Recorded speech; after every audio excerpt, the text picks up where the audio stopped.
What I'm here to talk to you about and brag a little bit on our staff at the Special Care Unit here at UAB. We've been here since 2016, I think, right, Chris? And we're so proud of what we're doing here at the hospital. And I want to share with you our story a little bit, give you a little background on our company, and talk about the creation of a Center of Excellence for ventilator weaning. Hopefully. If it doesn't come up soon, I'll just wing it. I've done this so many times, I think I could do it by heart. But I do want to show you some statistics. I think I will go ahead and start a little bit, and then we'll catch up once we get this pulled in or plugged in or whatever. So when we talk about ventilator weaning, we start with these very complex ventilator patients. We see them all across the country. Those of you who work in respiratory therapy, of course, you're very familiar with the kind of patients that I'm talking about. How many respiratory therapists do we have? Oh, everybody. Any RNs? Oh, okay. Last year, but year before last when I spoke, we had a good number of RNs in the audience as well. So typically these complex ventilator patients, as you all know, are housed around the house in any hospital. Large teaching hospitals, they're in various ICU units. They're very complex. They're difficult for hospitals in that they have long lengths of stay. They're notorious for hospital-acquired infections and various conditions. Readmissions tend to be a very big problem with these types of patients as well. There's a fatigue factor. If any of you cared for some of these long-term vent patients, you know that there's a fatigue factor both with the physician, the nurse, and the respiratory therapist in the ICUs. And what we see a lot across the country is an early discharge to LTAC. Any LTACs in here? Long-term acute care hospitals. Oh, good, okay. Because sometimes I say some things about LTACs and I usually make a blanket apology when I start. At any rate, we do see sometimes early discharge to the long-term acute care hospital from the ICU, and while they do claim to wean vent patients, complex vent patients, unfortunately across the country, they don't have a great track record. Typically the national average for vent weaning, anybody know what it is? It's about 60% or less for vent weaning for these types of complex ventilator patients. Specifically, there's DRGs 3 and 4, which are complicated ventilator patient on the trach invented for 96 hours with or without ECMO or other complications. But we see across the country hospitals having the same challenges with these patients. We just got back from a trip to the Arab Health Conference in Dubai and learned that we're not the only ones that have these types of patients that are really cost hospitals millions of dollars a year. So, what's the solution? We started 30 years ago to provide a special unit for these types of patients.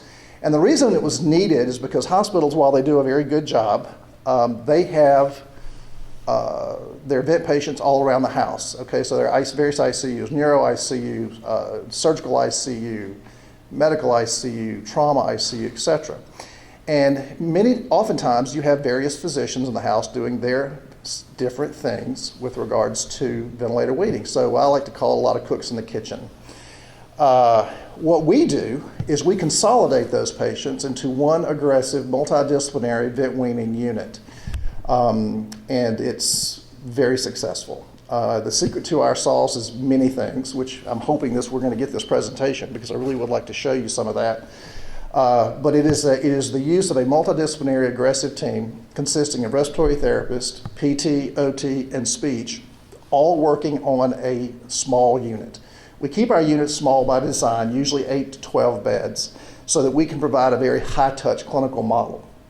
The high-touch clinical model is a 3-to-1 nursing ratio, PCTs, of course, around-the-clock respiratory therapist. And if you're a respiratory therapist in a large hospital, you know you've got a pretty big patient load. I've stopped respiratory therapists in large institutions and asked them what their patient load is, and it's anywhere from 20 and up. UAB is the same as many hospitals. We have a respiratory therapist on a 12-bed unit. We have at least one, if not two, respiratory therapists. Usually one around the clock, but if we're full, we've got a lot of vents, we put a second one on. Be in just a minute. Okay. We'll put a second one on.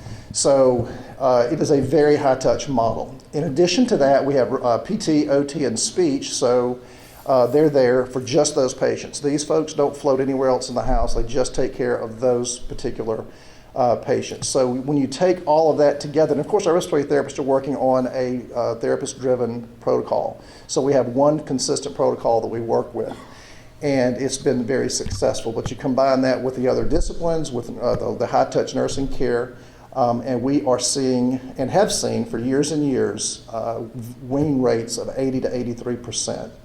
So we're very, very proud of how we've done that with, with UAB. They started our unit, I think, in 2016. We started talking to them in 2015, and every year we've managed to wean patients at least 80 to 83%. So very, very proud of the way we do that. We also several different things we do in addition to the staffing and that component. We also use this Bluebeak technology or Bluetooth technology on the unit. Everybody wears a special badge in addition to everything else. I know you guys that work in the hospital, you have so many badges you have to wear. It's one more. It's a receiver, and then at the head of every bed is a gateway unit. And so we are able to monitor dwell time by discipline with each one of our patients. Now you ask, well, why do you do that? Well, it's not for disciplinary reasons. It's not for checking up on our folks, because we know we got some of the best folks in the country. But it's to measure our outcomes and compare that to dwell time by each discipline. So we're really doing it for research. Being a big, huge, obviously, research facility here at UAB, this is one more opportunity to be able to look at that. And looking at the literature, I was unable to find anybody that had actually studied this.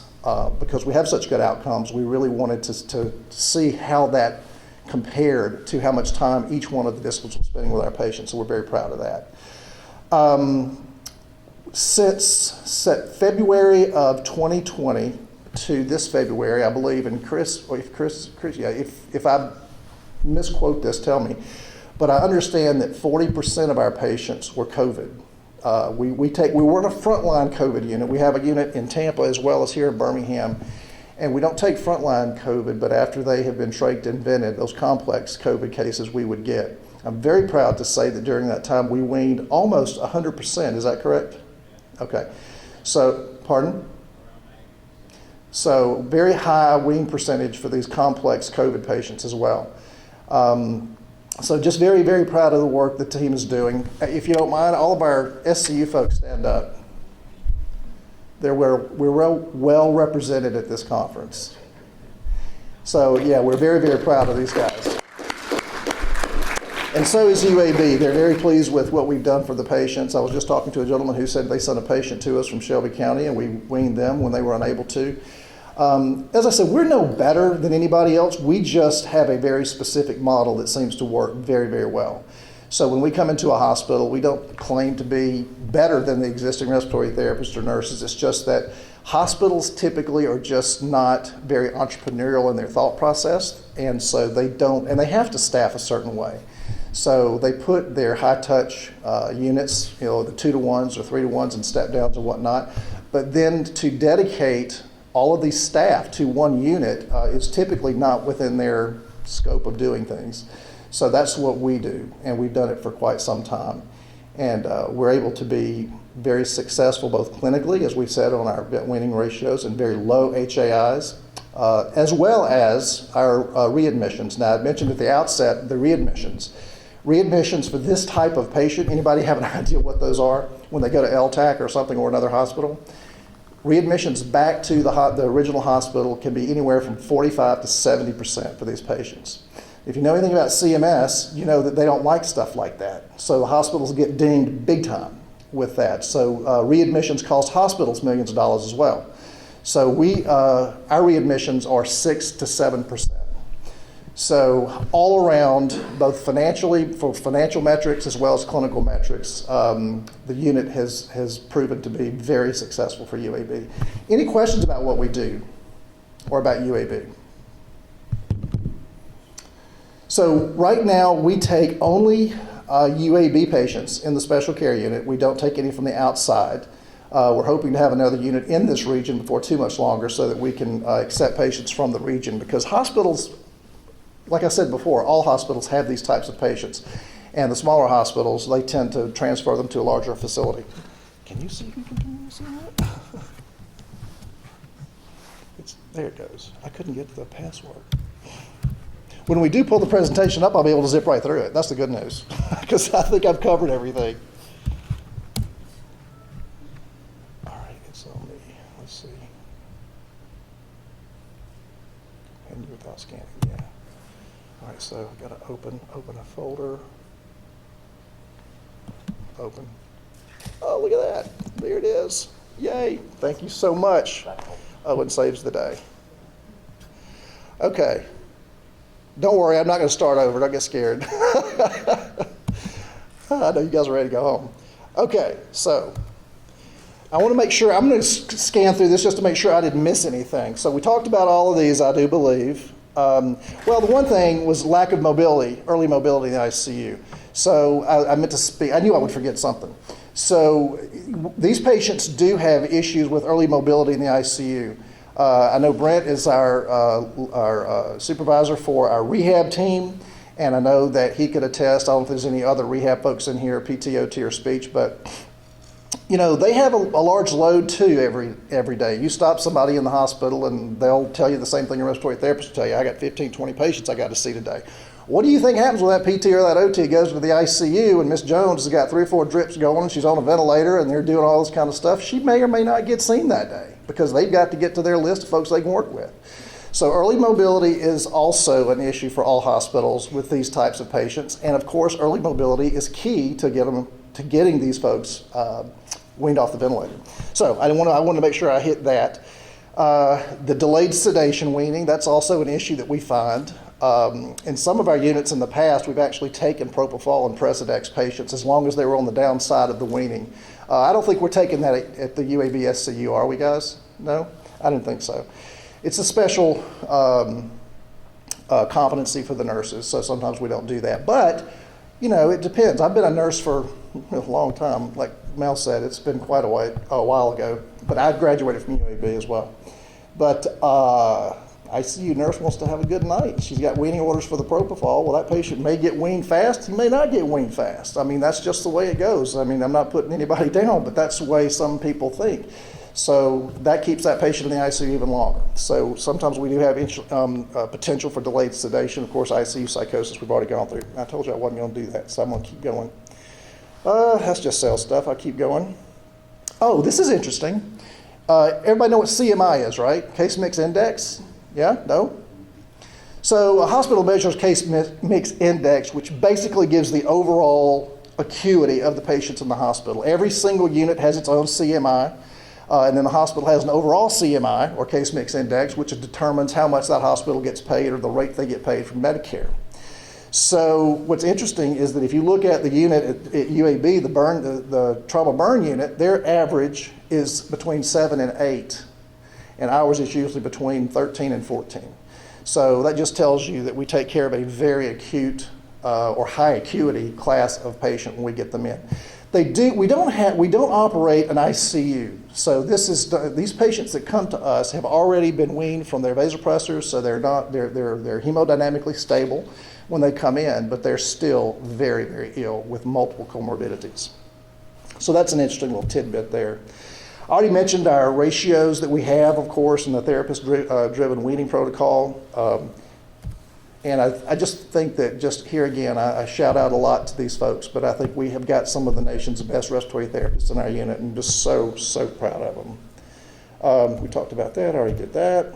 I already talked about, this is what when I talked about the Blue Beak technology, that's what the actual screen looks like.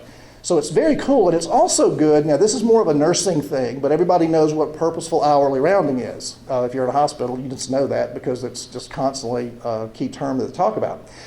We have a display screen on the unit, and it shows each one of the rooms, and there's no PHI involved. There's no patient names or anything, so we don't have a HIPAA issue. And if the heart is green, that means that patient has been seen within the last 15 to 30 minutes. If it's yellow, it's been over 30 minutes, and if it's red, it's been an hour. So you never want your patients' rooms to go red. So it's also a very good visual trigger for nurses as well as the rest of the staff, because everybody checks in on the patients for purposeful hourly rounding. And that's just what it looks like. Oh, this is a good one. I knew I missed something. Where do our patients come from? I mentioned they're usually housed in various parts of the hospital, and prior to us being there, they all did their own things with ventilator weaning. You would imagine that the majority of the diagnoses are pulmonary, of course, but basically we get patients that are all respiratory failure secondary to stroke, trauma. We get a lot of TBIs, multiple trauma. And then, of course, you do have some just chronic respiratory failure patients, such as COPD patients that have exacerbated. So you see there 41% are pulmonary, 21% neo or closed head, TBIs, 14% multiple trauma, cardiac 14%, 8% multiple system failure, and then cancer 2%. We do get some lung CA patients. We try not to get those in simply because many times if they're late stages lung CA or late stages pulmonary fibrosis, we won't be able to wean them. So it's just kind of a waste of a bed. Patient sources by unit. Now this is specifically since we opened in 2016. So you can see there the units. Can y'all see that? You see there the units that we get our patients from UAB specifically. MICU being the leader, NICU, TBICU. I remember we didn't get our patients from trauma at first. You guys remember that? When we first started opening, if you know trauma surgeons, they like to do their own thing. They manage their own ventilators. And so they don't always have a pulmonary consult even. But we started getting a few, and the next thing we know, we've got a big referral source from trauma burn because they loved what we did with their patients. And then, of course, all others. Where do these patients go when they leave us? That's the other thing I didn't talk about. I'm proud to say that about 27% go home. And these are some of the sickest patients in the hospital, coming to us on a ventilator with a peg, trach, et cetera. Multiple comorbidities, and many, many times, well, as I said, I'm going to go you the specifics here in just a second. Let me show it. Well, let's see, did I have it in here? Thought I did. Hang on a second. I wanted to show you that. Yeah, so 80% of the time, or it's actually 80 to 83% of the time, we're sending the patients home weaned from the ventilator or sending them to inpatient rehabilitation, like Spain rehab, weaned. 60% of the time, we're actually decannulating the patients in the unit before they ever get out. So we're decannulating patients at a rate as high, if not higher, than the national wean rate. So that's something to be quite proud of. Am I bragging too much? So at any rate, I'm going to kind of flip through this. When we talk about the everybody wins scenario, the patient, the family, obviously for obvious reasons, we have liberal visitation, except for COVID. COVID kind of changed everything the way we do our rounds. We have multidisciplinary rounds every week where we have all the disciplines come in. Case management, nutrition is very key. And we do multidisciplinary rounds once a week to make sure we're keeping on track with the plan of care. And historically, we have always involved the families, because we have seen over the years where the family has one idea of the plan of care, and then there's the real plan of care. As far as discharge disposition, there's what the family thinks they're going to go, where they're going to go, and where they're actually going to go. So having the family involved in these multidisciplinary rounds is very key, because it keeps them informed and also realistic. So better continuity of care as opposed to the patient going to an LTAC from the hospital, and then if something happens, having to be readmitted to the hospital, or the physicians who have been caring for all specialties that have been caring for the patient while they're at the hospital continue to do that, as opposed to having to travel to see the patient in the LTAC or having to change providers altogether. So it's a very good continuity of care by keeping these patients in the acute care hospital, the short-term acute care hospital where they started. And that's much better for both the patient as well as the family members. Of course, the family wins for the obvious reasons we talked about. Doctors win because it allows them to follow the patient, and also, we talk about intensivists. Let me talk about them for just a second. If you have intensivists at a hospital, they like us. We've had some people say, well, surely intensivists don't like you guys too much because they like to do it themselves. Well, they do, because we decompress the ICUs. If we can get that patient as early in the ICU process as possible, assuming they're hemodynamically stable, then we're able to decompress that ICU faster. And intensivists don't want to have patients linger in their ICU. They want to move along the continuum. So we're able to do that for them. So intensivists like us.